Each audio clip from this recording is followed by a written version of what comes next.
Alors la mer, c'est un sujet fascinant. Si vous peignez une plage avec des cocotiers, c'est le paradis. Si vous peignez une tempête avec des vagues énormes, ça peut être l'enfer. C'est l'ambivalence des choses qui est intéressante. Euh, Rien n'est tout blanc ou tout noir, il y a toujours une infinité de nuances pour décrire les choses. Et la peinture, c'est justement l'art des nuances et des variations. Donc peindre la mer, c'est parler de la vie, c'est parler de la mort. C'est ça qui m'intéresse. La peinture, c'est quelque chose de statique.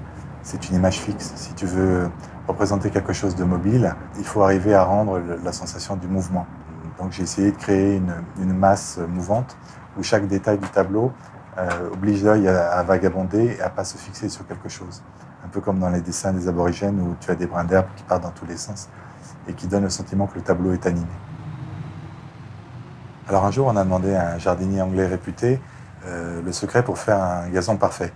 Et il a dit, il suffit de prendre quelques graines et de les planter dans le sol, et puis vous mettez beaucoup d'eau, mais il faut 100 ans. Et pour la peinture, c'est la même chose. Si vous voulez, vous avez juste besoin de quelques tubes de peinture, d'un pinceau et d'une toile, mais il faut 100 ans pour faire un bon peintre. La peinture, pour moi, c'est l'école de la patience, de l'humilité et de la persévérance.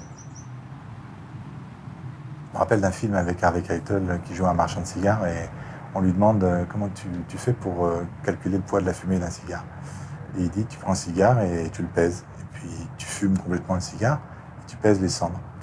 Et la différence, c'est le poids de la fumée du cigare. Et si tu veux savoir ce que représente la création, il faut faire la même chose, il faut procéder par soustraction. Tu enlèves de ta vie la peinture, la musique, la littérature.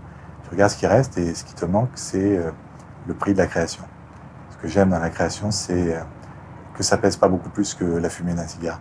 Mais si tu l'enlèves, la vie est beaucoup plus fade.